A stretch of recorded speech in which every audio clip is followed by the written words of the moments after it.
Marketing is a podcast for business owners and leaders, produced by my dad, Steve Davis, and his colleague at Talked About Marketing, David Olney, in which they explore marketing through the lens of their own 4 Ps: person, principles, problems, and perspicacity.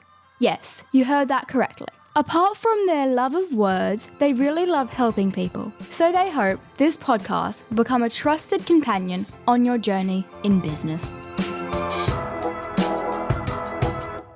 David, have I got an offer for you? Oh, no. What is it that you need most in the world? I think what I need most in the world is a cafe near home that serves Afghan kebabs, Spanish tapas, and high-quality Italian wine. Okay, maybe I haven't got what you're looking for. And so... Try and sell it to me anyway. Yes. Well, no, there you go. I actually made the point I was hoping to make, where a salesperson rushes forward thinking what they've got is the answer before they've actually listened to what the heck the market was interested in. Mind you, I'd go away and do some product innovation and some market testing to see if that combination has legs. And conclude that I'm a market of one and probably just laugh at me. A little bit, but that's what makes the day go round.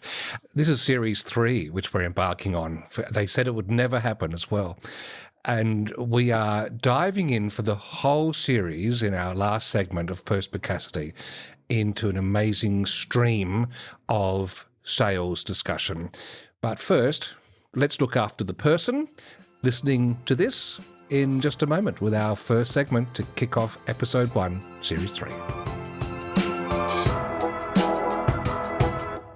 Our 4 Ps. Number 1, person. The aim of life is self-development, to realise one's nature perfectly. That is what each of us is here for. Oscar Wilde. Fame. Fame makes a man take things over. Fame lets him lose hard to swallow. Fame puts you where things are hollow. Fame, not your brain, it's just a flame. Those were the immortal words of David Bowie, David Olney. It just caused me pain. They were not good rhymes. They weren't, were they? No, I think that must have been the heroin phase. Well, it was a huge hit, of course, Fame, but perhaps the trick was you didn't really listen to the words. No, all the years of listening to that song have never worked out the words were that bad. Yes, and the reason I mention it is because fame and wrestling with what that means is a major theme. Well, in fact, it's something that our whole society is marinated in. It reminds me of the old Palmolive dishwashing TV commercials where Madge goes into a beauty salon and the beauty consultant soaks the lady's fingers in this green liquid, which is the detergent, which I introduced my daughters to. They couldn't believe advertising of the 1970s after seeing that. But this whole world is immersed in the elusive nature of fame on one hand, and of course we had the 15 minutes of fame, Andy Warhol, which, dangles that carrot just out of reach that people strive for. But now we have the mass-produced garden variety fame with a reality TV show for just about everything that manufactures people into something easy for media companies to flush through their system. It really is a time in history where fame has been commoditized, don't you think, David? I think fame has always been important, but this idea now that it's the easiest and cheapest media to make, it just has taken something that is a part of being human. We always want to know what's cool and what's interesting, but now everyone can find a way to be cool or interesting in a way that doesn't last and doesn't really tell us anything useful about how to thrive, how to be the best version of ourselves. It's just this very ugly form of commodification. And I mention this because many of us are all caught up in it when we dabble on social media as part of doing the marketing for whatever entity we're with, or whether it's our personal brand. It's easy to go off track and start moving towards this. And I'm mentioning this because I want to share a thought from the Meditations of Marcus Aurelius, which I'm about halfway through at the moment. It's been a really interesting thing to feast on in between other books, is going back to this, turned into a philosopher, really. I mean, you like him a lot, don't you, David? I do. Like, to have a Roman emperor who made the decision that despite he had all that power, he decided to behave. He didn't use and abuse and destroy and corrupt in the way that so many Roman emperors did. And the fact that we really have his personal diary of how he tried to stay on track as emperor and resist doing the easy thing or doing the thing that could be fun for a moment but would cause, harm for other people or cause harm later. Such an interesting thing to have so much power and to choose by the standards of the people in his role to probably be, one of the most ethical and together of the emperors of Rome ever. Yes, because it's not what we commonly understand happens with power, because they say power corrupts and absolute power corrupts absolutely. Who was that? George Orwell, I believe. I think so. So I mentioned this because of this lure of fame in our social media dabblings. What he brings to the table is a way to get over ourselves a little bit and put things into perspective, albeit in a rather grand and profound way, by his meditation on how much the seeking of fame is vanity when you consider our mortality. Let's have a listen to this little excerpt. Look down from above on the countless herds of men and their countless solemnities, and the infinitely varied voyagings in storms and calms, and the differences among those who are born, who live together and die.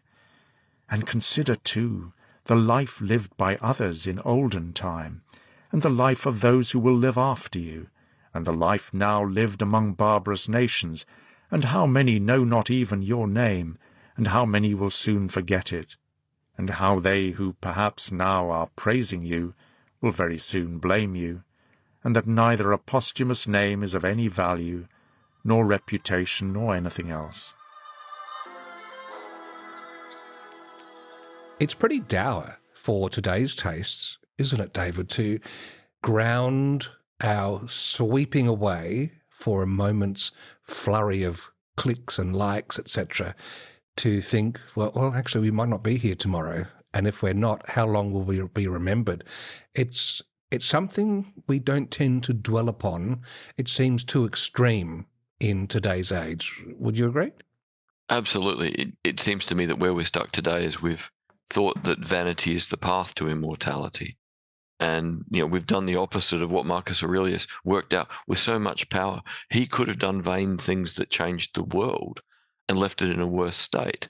And yet with all that power, he had the insight to realize that vanity was not the path to go down.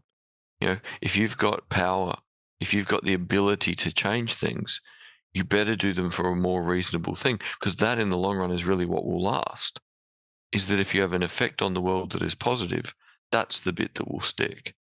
I suppose for us, as people running businesses or leading them, it's an interesting thing to ponder. We can flash about and get some likes, maybe get a little sale or two extra, or we could dig deeper to the eternal, in quoted commas, aspects of what we do, where whatever our entity is actually makes an impact on the world, do the hard yards there and possibly have much more of a sustainable outcome from that effort, which I think is meeting Marcus Aurelius where he'd like us to be. But even then, he'd probably say, you're thinking too much about your legacy and you're not thinking about doing the right thing in the moment.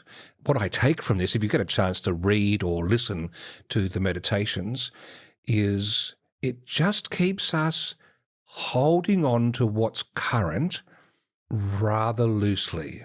Certainly enjoy and make do with what we have, but know that it could change or go away, which on the day of recording, the Twitter icon on my phone disappeared, got swapped over by Elon and his munchkins to an X as he rebrands Twitter as X, which made me write a reflection on the Talked About Marketing website about the transitory nature of all things, particularly social media. He is not quite Marcus Aurelius nature, is he, Elon Musk? I David? don't think Marcus would be pleased. What would Marcus do about it? As emperor, depending on how annoying he was, quite possibly have him beheaded. Okay. Well, Again, it's not like Marcus wasn't capable of extreme violence. He just tried to do it for decent reasons. well, there you go. There's two takeouts for today. One, a posthumous execution Of Elon Musk by Marcus Aurelius. Yes. So time-bending mayhem here. Or more practically for us, if we do find ourselves just getting caught up in the frenzy of keeping an eye on the fame scoreboard, maybe a little dose of Marcus Aurelius keeps our feet on the ground. Our 4 Ps. Number 2, principles. You can never be overdressed or overeducated. Oscar Wilde.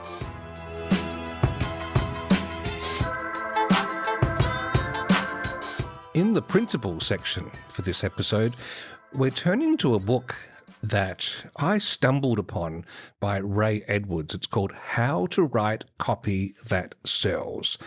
And I thought I'd have a look at it because in helping people with their marketing, and especially doing a lot of blogging workshops and coaching at the moment, yes, we want to lead by helping, but at some point along the journey, making sure that what we're sharing is conveyed in a compelling way made me have a look to see what other writers and thinkers in the sphere have come up with. And Ray Edwards is one. He's come across your radar, particularly through the States, David. Yeah, it's a case of I had heard of him before you read it, and I thought, oh, one day I've got to have a look. But I hadn't had a specific reason to have a look until you started listening to it. And then I jumped in as well and went, oh, finally a sort of high-profile US copywriter who is actually teaching you what you need rather than teaching you how clever they think they are. Yeah, it's a thin little book. And it's just what you need. It's not, aren't I amazing? It's here's what you need to write better copy. And here's some proof it works, but without wasting half the book on. And you could be like me, or you could pay for a big seminar, or you could pay for a 3-day workshop. It's very much someone who's been so successful that he can afford to help by putting a book out rather than by the book having to become the new revenue stream. Exactly. This is an encapsulation of a person's career, their work. Interestingly, and we have to be mindful of this when we read thinkers from America, is many of them are one arm's length removed from their church. References to their church life are part and parcel of their business life, almost worn like a badge of honor, to the extent that he has a copywriting framework, which he talks about in this book, called the PASTOR framework, and that's PASTOR. We're not talking about pasta. Yeah, I was hoping it was noodles, and then it wasn't. No. And so I thought I'd just whip through those pretty quickly to give you a sense of whether or not this has use for you as something to ponder. Not a very expensive book either. And I ended up listening to it and then buying it to have a copy just on my desk to flick through from time to time. Most of us were taught the old advertising acronym AIDA, attention, interest, desire, action. And for most copywriters and marketers, we have been taught to focus on the fear of loss, the fear of missing out, and making people worry, inflaming, putting more fuel on the fire of worry and fear in order to sell things, to get people's attention. I even have a framework that I developed called the PASTOR framework. And the intention of developing that in versus AIDA, AIDA, is that pastor is a word. It's not about being a preacher, by the way. It's not about religion. It's about being a shepherd, which is the original meaning of the word pastor. And the idea was to approach writing copy as if you're shepherding someone to a good decision that is to their benefit. And I believe if you think about what a shepherd does, the shepherd cares for the flock, protects them, keeps the predators away, makes sure they have food and water. And we know the story culturally, the good shepherd laid down his life for the sheep. If we approach writing copy and the sales and marketing process from that point of view, then we're never going to be pushy or manipulative or using fear-based tactics to sell things. We're going to be thinking about the flock. So P is for person, problem, and pain. He's basically saying if we're going to write any copy that connects with people, we've got to identify with the person you're trying to reach, understanding the problem you're solving for them and the pain that that problem causes. Now, this is not rocket science, but it's a handy framework to get the starting point right, which is why we look at the persona, the person you're dealing with, the things that relate what you do to a need they have, in particular the amplification of the pain, which you'll see is a recurring theme for this season in our final section when we look at sales. So A of pasta is for amplify and aspiration. So once you've identified the person, the problem, the pain they feel, then you've got to amplify the consequences if they don't solve it. If they're going to languish with this pain, what are the consequences of that? Just to make sure that they're ready to take action. S is for story, solution, and system. So once you've described the problem, you've amplified the consequences, you've painted the picture of paradise now. So you're sharing the story of how you can apply a solution to move from this place of languishing in pain to the place where you could be. T is for transformation and testimony, he says. And I'll just quote here. He says, remember that whatever you're selling, whether it's a home study program, see, there's his church thing there, a book, a seminar, your consulting services, anything at all, what people are buying is not the stuff, it's the transformation. Which taps into Joseph Campbell's hero's journey, doesn't it, David? Where the main thing that happens in any great story is that the hero is transformed. Yep, if the hero doesn't change, people lose interest, because if the hero was perfect, well, why would you be interested in what they did? So you've got that, and then, of course, they're ready to hear your offer, which is the O in pasta. So you've got to let them know exactly what it is you're offering for sale. Here's exactly what you're going to get. And R is for the response. So he says this is one of the areas where copy tends to often be the weakest, the response request. We're asking the customer to buy, and he says you shouldn't be shy at this point about making that request. How does that pasta framework sit for you? I really liked it when I read the book because it was only the things you needed in the order you needed them in. It really brought together the understandings of all the work I'd done on inbound marketing for my master's thesis. It really linked a whole pile of stuff I'd learnt working with Speakeasy marketing in Texas. It just was this wonderful book where I could see where all these pieces came from, where all these pieces fit, but it was so well constructed to make life easier for a copywriter or for someone writing some content for their website or writing a blog post or coming up with an intro or a description for a podcast. It was just the best short how-to book I've crashed into yet in now 3 years of rapid pace learning about this stuff. And I will just point out too that it all the way through, it's broken down with really simple summaries. Like at the end of chapter 3, he's even got his 5 headline templates to make more sales. So that's the how-to headline, the transactional headline, the reason why headline, the probing question headline, and the if-then headline. It really is a no BS book when someone is actually trying to give you the good oil. Yeah, it reminds me of when we did the episode on Josh Bernoff, talking about no BS language and writing. And it's the wonderful thing, once you've read that book, to have someone who is a fabulous writer, and Ray Edwards is, his copy's great, who's not wasting words or going off on sidetracks that don't help. It's a very spare book. Everything that is there to help you and has a reason to be in the book. Yeah, so there you go. Something you might want to ponder if you're looking for an accessible book to sit by you. It's called How to Write Copy That Sells. We make not a 1 single cent from this recommendation. We just think there's good content there by Ray Edwards. Our 4 Ps. Number 3, Problems. I asked the question for the best reason possible. Simple curiosity. Oscar Wilde. I'm looking into the inbox, and for this problem segment, something that's rearing its head as people look more closely at some of the emails, especially the ones that sit in the updates tab, or they might even be in the spam folder. And these are notes from Google about your Google Analytics setup.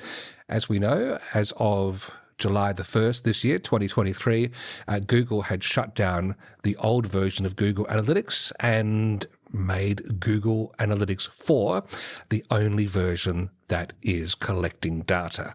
As a result of that, if you hadn't made any changes, Google has this approach to its alerts that they are hysterical. If you watched Lost in Space, danger, danger, the robot waving its arms around and its lights blinking on and off, that's what they're all like, which is good in theory, but because we tend to see so many of them, it's the boy cried wolf. And they look spammy. And I'm getting a number of people saying, oh, what's happening here? I'm getting this message saying I haven't completed this change. And sometimes people had set up a Google Analytics 4 account, and it is actually okay, but they've got the old Google Analytics 3 sitting side by side. They didn't have one or the other. They had both for a while. And so these error messages aren't smart. They're dumb messages. So really, you need to breathe deeply and read through the fine print. Obviously, if you've got someone who is your tech person, run it past them just to solve it, because sometimes, as with a number of Google alerts, it can be much ado about nothing. There's not much else to say on that one. No, only that Google historically, I think, has wrote more and more dramatic emails because in the main, we know we don't quite understand it. We know we go, I'm not sure I know what I want to do. So now they don't even wait and build up to the hysteria. They start with it. Yes. And the other thing to round this off, this morning I was actually emailing a client, and they're in a situation where their Google Analytics setup is not collecting data. And I ultimately laid down 3 options for them. One is to just be honest. They have never looked at their analytics data. They're never likely to be. Just ignore it. Let the sleeping dogs lie. 2, do a very simple implementation of Google Analytics 4, just at a very base level. The Google Sitekit plugin is a good way to do this. It doesn't exploit all the bells and whistles available, and it probably takes about half an hour to set up. That's one option. And the third option is to go boots and all. And I can tell you right now, we have to be all hands on deck for a number of hours to put Google Analytics 4 into place properly. If we really want to suck the marrow out, it means putting in Google Tag Manager, creating a number of the queries that are set up there, then connect that to Google Analytics, and then have that output captured in Google's Data Studio, or Looker Studio as it's called, so that you have meaningful reports you can look at the end. It's a beautiful, elegant system. It just takes a lot to set up. And I think for this particular client, option 1, not the best, because what if you suddenly do realize that, oh, heck, I really should make use of analytics, you've got nothing. Option 2 is probably where they're going to settle, because we like to bring pragmatism to the small business space, not always the super idealism. So it's horses for courses. Our 4 Ps. Number 4, perspicacity. The one duty we owe to history is to rewrite it. Oscar Wilde.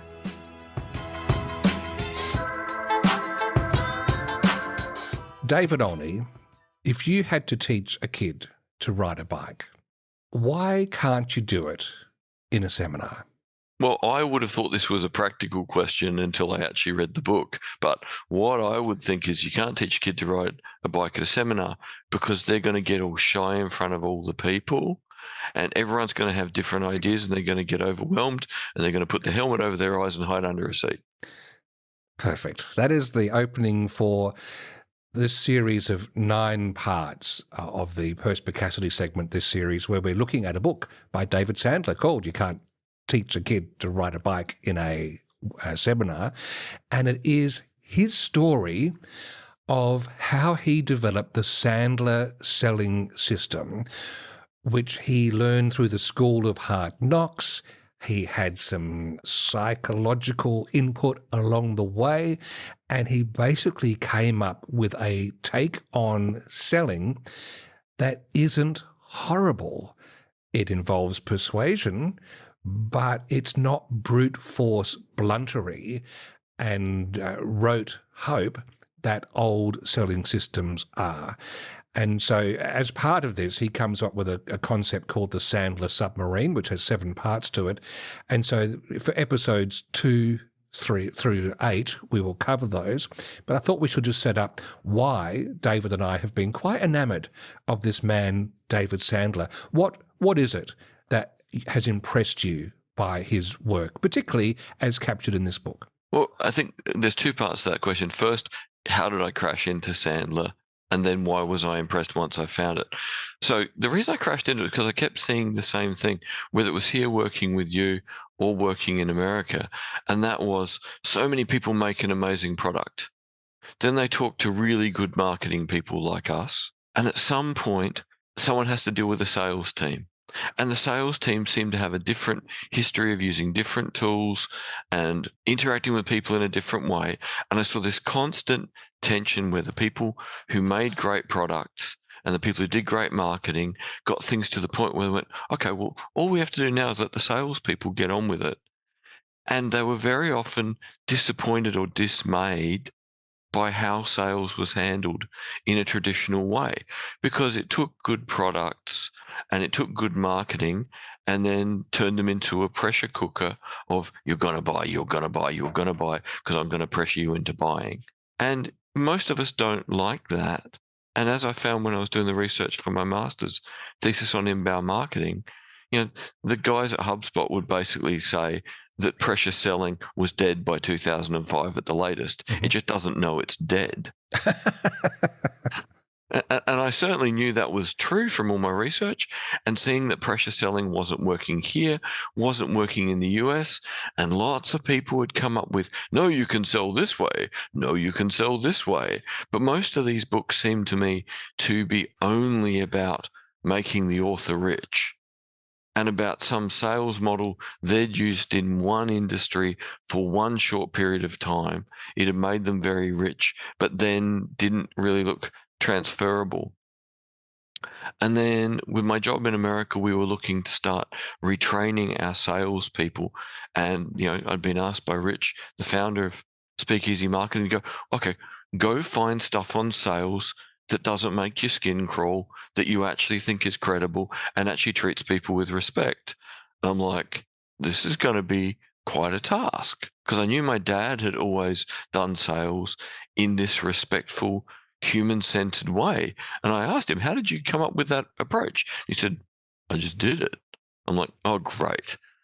So I'm probably not going to find a book. And yet when I started digging, I ran into David Sandler and the Sandler sales system. And initially I'm like, wow, a sales system that treats people with respect. Wow, a sales system that is based on a good understanding of psychology. Wow, this must be a cult. How can this keep working? How can this do a decent job? And the more I dug and the more I read and the more I talked to people who'd been trained in Sandler or were Sandler trainers, the more I realized, hang on, this has just been quietly growing across the world, literally since the late 1960s, helping people in all sorts of industries, in all sorts of places, sell in a respectful way that doesn't wreck them as the salesperson and doesn't apply undue pressure to the person who needs to buy a product. And I thought, okay, it's not a cult. It's just actually really good. Reasonably difficult to start in because it's against what we all think we know about sales. And you have to put the effort in to learn it, which means a lot of people start but don't succeed because they won't do the reinforcement to lock it in. Sorry for the long answer there, listeners, but it really was a long path to going, this is genuinely credible and useful and is worth my and Steve's effort to learn it, and hopefully your effort and benefit from listening and applying it. And we'll get into some practical things for each of the next 7 episodes. But to round out our overview and introduction to him, I think he nails something very important about either salespeople or those of us who need to embrace the sales role as part of our lives. And that is this concept of your role and your identity with that role. He notices that people attracted to sales tend to be people who guard jealously their self-esteem. Their self-esteem is on the line with every interaction they have with people, which leads to a hideous cocktail of despair and triumph and despair and triumph. It's a roller coaster. And it has this wonderful little exercise early in the book in which he asks us, and in fact, do this as you're listening to this. Just imagine that you are going to be dropped onto a tropical island, just a tiny little island, just with you. Be pleasantly, you'll only be there for a few minutes. That's it, then you'll back out again. Think about how you would rate yourself out of 10 in that situation. So just close your eyes. You've been dropped onto this island. Look around, got the warm wind, the white sand, the blue sea, the green palm trees there. You're only there for a few minutes. How do you rate yourself out of 10? Now, his insight here is when we give the score, and a lot of people tend to put themselves somewhere between 5, 6, 7, thereabouts, is that is your ranking as your identity, is how you think about yourself. It's not how you are as a role, because in that beautiful idyllic state, you'd have no responsibility as a mother, father, child, sister, brother, whatever it might be. And this insight is, grab hold of where that is. He would argue you should have 10. We are all magnificent as ourselves. Where we get dented is how we've gone with a particular sales call. If you've done really well, you might score 6, 7, 8, 9, 10. If you've done badly, you might score 1, 2, or 3. He's trying to disconnect the rating we give ourselves on our role compared to the intrinsic value of ourselves as the identity. And here's his insight. He has an example of, John, let's call him John, a salesperson who ranks himself as a 6 out of 10 identity-wise. If he goes out and has a great day selling that deserves 10 as a role, he'll think, well, I'm good, but I'm not that good. And he'll round down his enjoyment and appreciation to somewhere close, a point either side of his identity score. Likewise, if he has a bad day, he might say, no, I'm better than this, and he might rank himself more like 4 or 5. And what David Sandler was saying is, if we're not clear on fully understanding that as an integral human, we rank as 10 out of 10 intrinsically, we will always be at the mercy of our score in relation to anything we do. And thinking that through, and obviously hearing him talk about it will be more eloquent, but I think, David, that captures probably the most profound insight to set up the value of the Sandler system. In the world of selling, you can't control what the prospect is going to say, and your day is filled with rejection and a lot of negative self-talk. So what he was saying is you use the castle as your safe spot, your identity. So no matter what happens in the outside world, no one can affect your self-esteem, your self-concept without your permission. Don't let it happen. And I think that's true. If you really think about it, success lies between your ears, and you can talk yourself in or out of anything. I know that I play golf, and I'm a mediocre golfer, and I go to the water hole, and I look out there, and it's 240, and I say to myself, I can do it. but maybe not today. So what do, Gerhard? I say, don't hit the water, don't hit the water, as I walk back to get water balls. And I've automatically said to myself, I'm not going to get there, right? So that's the first thing. And so I think we have to control what goes on in the outside world not to affect us. The second thing is put a spacesuit on. And so when you are out there, let rejection bounce off you. Let people, take you for free consulting and let it bounce off you. And then the third concept is no afterburn or reach back, which means once you're in the castle and you review all the things that have happened to you, don't go back and second guess and feel bad for weeks. When people lose a deal, they're moping around. He's saying, hey, look forward, all right? So you can look back and learn, but look forward, and that's really where you need to focus in on. And that was the analogy of you're in your own castle and no one can enter without your permission.